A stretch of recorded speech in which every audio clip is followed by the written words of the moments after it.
Benim dərdli anam, necədir halın? Yenə də yol çəkir həsrətli gözün. Bir şəhid anası olmağa sanma, qəlbində dərd yatır, susubdur sözün.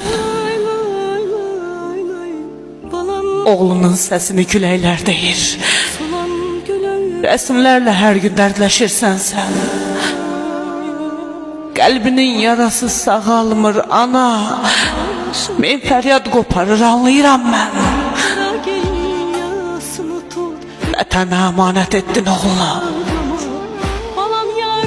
qururun ağrına qarışdı ana. Başını dik tutup yaşadın yine, bu qara bəxtinlə barışdın ana. Benim dərdli anam, benim dərdli anam, necədir halın? Bilirəm, çətindir ama səbr elə. Onu əmanət et uca Rəbbinə, şəhid Hüseynə qonaqdı söylə. Başını uca tut, gülümsə hər an.